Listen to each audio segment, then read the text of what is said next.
여러분, 시간의 흐름에 따라서 계절도 변해가고 있습니다. 그러나 시간이 흘러도 변하지 않는 하나님의 사랑을 의지하여서 오늘 하루도 또한 승리하시며 주님의 참다운 은혜의 삶을 살아나가는 여러분들 되시기를 바랍니다. 오늘 하나님께서 우리에게 주신 말씀은 예레미야 32장 36절부터 44절 말씀입니다. 제가 봉독하겠습니다.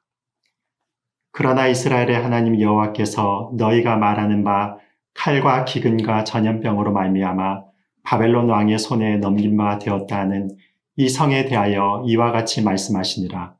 보라, 내가 노여움과 분함과 큰 분노로 그들을 쫓아보내었던 모든 지방에서 그들을 모아들여 이곳으로 돌아오게 하여 안전히 살게 할 것이라. 그들은 내 백성이 되겠고 나는 그들의 하나님이 될 것이며 내가 그들에게 한 마음과 한 길을 주어 자기들과 자기 후손의 복을 위하여 항상 나를 경외하게 하고 내가 그들에게 복을 주기 위하여 그들을 떠나지 아니하리라 하는 영원한 언약을 그들에게 세우고 나를 경외함을 그들의 마음에 두어 나를 떠나지 않게 하고 내가 기쁨으로 그들에게 복을 주되 분명히 나의 마음과 정성을 다하여 그들을 이 땅에 심으리라. 여호와께서 이와 같이 말씀하시니라. 내가 이 백성에게 이 큰 재앙을 내린 것 같이 허락한 모든 복을 그들에게 내리리라. 너희가 말하기를 황폐하여 사람이나 짐승이 없으며 갈대아인의 손에 넘긴 바 되었다 하는 이 땅에서 사람들이 밭을 사되 베냐민 땅과 예루살렘 사방과 유다 성읍들과 산지의 성읍들과 저지대의 성읍들과 네겝의 성읍들에 있는 밭을 은으로 사고 증서를 기록하여 봉인하고 증인을 세우리니 이는 내가 그들의 포로를 돌아오게 함이니라. 여호와의 말씀이니라. 아멘. 여러분, 오늘 이 본문 말씀은 이스라엘 회복하게 하시는 회복의 메시지가 담겨져 있습니다. 이 본문을 시작하기 앞서 옛날에 있었던 가짜 약장수 이야기를 하면서 시작할까 합니다. 이전 한국에서 가짜 약장수들이 참 많이 있었습니다. 그래서 여러분 기억하실 것입니다. 동네를 돌아다니면서 혹은 버스에 올라가서 약을 파시는 분들이 있었습니다. 그들이 하는 이야기의 핵심적인 내용은 무엇이죠? 이 약이 너무 귀하기 때문에 이 약을 먹으면은 못 고칠 병이 고쳐지고 그리고 빨리 원기 회복이 되고 이 약을 통하여서 정말 즉각적인 효능을 얻게 된다고 이야기를 합니다. 그러면서 이 약은 아무 데서나 구할 수 없다고 이야기를 합니다. 그래서 기가 엷은 분이 어떻게 하셨죠? 이런 것들을 사다가 동네 분들이라든지 친척분들에게 나눠주는 그런 일들이 종종 있었습니다. 그런데 알고 보면은 그 약의 효능이 별로 없고 심지어는 그 약 속에 나쁜 성분들도 많이 들어가 있었던 그런 일들을 종종 당하게 되었던 것을 우리는 기억하고 있습니다. 여러분, 신앙생활에 있어서도 마찬가지입니다. 어떤 분들은 이 신앙생활을 하면은 하나님께서 즉각적으로 우리의 모든 어려움들을 회복시켜 주시고 치유해 주시고 만사 형통의 축복을 주신다고 그렇게 말씀하시는 분들이 종종 있습니다. 그렇지만 여러분 어떻습니까? 그렇지 않죠. 신앙생활을 하면서도 우리들에게 많은 환난이 오기도 합니다. 하나님을 믿으면 만사 형통을 한다. 여러분, 그 말이 맞습니까? 진정한 의미에서 맞습니다. 그렇다면 그 진정한 의미라는 것은 무엇입니까? 하나님을 따라가고 하나님의 길을 걸어가는 것이 무엇보다 중요하기 때문에 우리들에게 어떤 환난과 위험과 어떤 어려움이 온다 할지라도요, 그 삶은 참으로 복되고 하나님이 인정하시는 삶이라는 의미에 있어서 만사형통이라고 하는 그 의미는 맞습니다. 그래서 예수님께서는요, 이런 삶을 비유하시면서 보화가 숨겨진 밭의 비유를 하셨습니다. 그 밭의 비유를 살펴보면요, 한 농부가 밭을 갈고 있다가 보화 단지를 발견하였습니다. 그래서 그 농부가 한 일은 무엇이었습니까? 집에 가서 그 모든 것을 팔아서 그 보화가 발견된 밭을 샀습니다. 여러분, 이것을 보통 사람의 눈에 보기에는요, 참 어리석은 것입니다. 그 밭 하나를 위해서 모든 것을 다 팔아서 밭을 사는 것이 얼마나 참으로 어리석은 자들의 삶인 것입니까? 그렇지만 여러분, 그 밭에 있는 진정한 보화의 가치를 발견한 사람들은요, 전혀 어리석은 삶이 아닌 것입니다. 여러분, 이런 분들이 참으로 많이 있죠. 그래서 복음의 가치를 위하여서 심지어 자기의 모든 재산을 탕진해 가면서 아니면은 자기의 생명을 바쳐가면서 그 길을 따라간 자들이 있습니다. 그래서 어떤 위협과 죽음과 두려움이 있다 할지라도 그 길을 떠나지 않은 자들이 있는데 하나님이 보기에는 그들의 삶이요 만사 형통하는 삶인 것입니다. 그렇지만 가짜 신앙인들은 어떻게 이야기를 합니까? 복음 가운데 고난의 메시지와 핍박의 메시지, 그리고 인내의 메시지, 십자가의 메시지를 다 버리게 하는 것입니다. 그러면서 하나님을 찾으면은 모든 일이 잘 되고 여러 가지 문제들이 해결될 것들만 이야기를 하는 것이 가짜 메시지인 것입니다. 마치 이것은 가짜 약장수가 하는 이야기와 마찬가지입니다.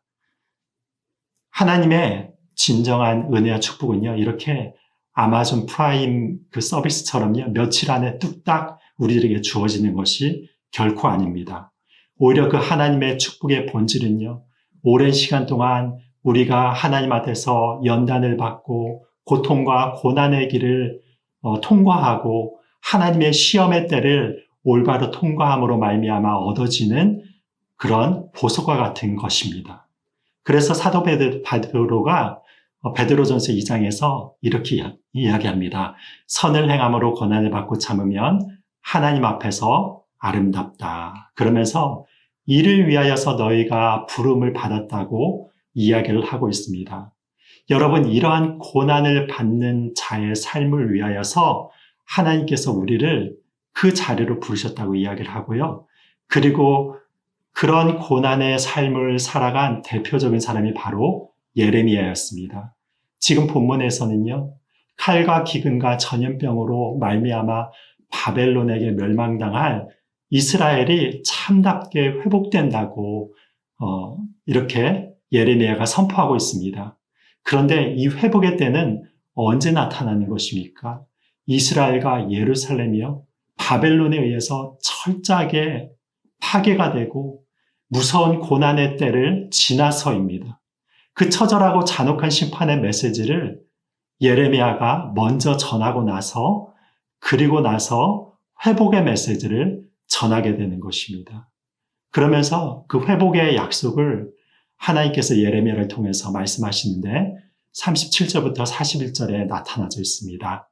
하나님은 우선 열방으로부터 흩어진 이스라엘 백성들을 약속의 땅으로 다시 불러 모으시겠다고 약속을 하셨습니다. 그리고 그들은 하나님의 참 백성이 되어서 한 마음과 한 길을 따라서 하나님을 항상 경외하고 하나님은 그들의 참 하나님이 되셔서 그들에게 복을 주시기 위해서 그들을 떠나지 아니하리라 하는 약속의 말씀을 주십니다. 그러시면서 41절을 보면요, 이런 표현을 하십니다. 내가 기쁨으로 그들에게 복을 주되 분명히 나의 마음과 정성을 다하여 그들이 이 땅에 심으리라. 하나님의 마음과 정성을 다하여서요, 이스라엘 백성들을 그 약속의 땅에 심으시겠다고 하십니다. 어느 때 후입니까? 무서운 바벨론의 불과 같은 심판이 이루어진 후입니다. 지금 그들은 하나님께서 약속하신 이 약속의 아름다움을 담을 그릇이 되지 않는 것입니다. 여러분, 그릇이 더러우면요, 아무리 귀한 것이라고 하여도요, 그 그릇에 담아낼 수 없는 것입니다. 값비싸고 향기로운 음식이 준비가 되었는데 그 음식의 그릇이 더러우면은요, 그 음식을 담아낼 수 없습니다. 그러면은 무엇부터 해야 되는 것입니까? 그 그릇을 깨끗하게 닦든지 아니면은 그 그릇이 깨끗해지지 않을 정도로 더러워졌다면요, 그 그릇을 깨트리든지 버려야지 되는 것입니다. 여러분, 하나님의 참다한 축복도 이와 같이 우리들에게 임합니다. 먼저 하나님께서는 우리들 가운데 그 더러움의 죄악을 씻어내시기 위하여서 때로는 불과 같은 연단의 때를 통과하게 하시기도 하고 여러 가지 어려움들을 우리의 삶 가운데 허락하시기도 합니다.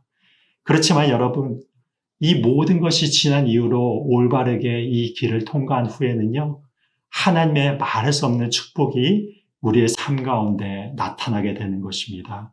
그래서 하나님은 우리를 한 마음과 한 길로 인도하셔서 다른 길을 바라보지 않게 하시고 오직 하나님만을 바라보게 하시고 하나님을 섬기고 예배하는 삶이 얼마나 아름다운지를 깨닫게 하여 주셔서 우리의 삶이 진정으로 하나님 앞에 온전히 드려지는 하나님의 참다운 축복의 자녀의 삶으로 회복하게 하시는 것입니다. 여러분, 그런 은혜와 축복들이 우리의 삶 가운데 나타나서 우리가 주님을 향하여서 한 마음과 한 뜻으로 나아가며 참다운 우리의 목자장이신 예수님의 길을 따라가시는 진정한 지혜로운 삶을 사시는 여러분들과 제가 되기를 축복드립니다. 기도하겠습니다. 하나님 아버지, 오늘 이 시간은 이 예레미야 말씀을 통하여서 하나님께서 주시는 참다운 회복의 구원의 역사가 무엇인지에 대해서 살펴보았습니다. 하나님, 우리의 마음 가운데 있는 여러 가지 죄악이 깨끗하게 되고 그리고 주님의 불과 같은 심판으로 말미암은 연단의 때를 올바로 지나지 않고서는 우리에게 참다운 축복이 주어질 수 없음을 이 말씀을 통하여서 깨닫게 됩니다. 주님을 따르는 자들이 날마다의 삶에서 자기 십자가를 지고 예수님의 길을 따라가라고 하신 그 예수님의 말씀을 기억합니다. 우리가 그 십자가의 길을 따라가되 겸손함과 주님을 경외하는 마음으로 따라가게 하여 주시어서 진정한 축복의 약속의 땅에 이르러 하나님 앞에 영광을 돌리는 지혜로운 삶을 살아나가는 자들 될 수 있도록 축복하여 주시고 인도하여 주시옵소서.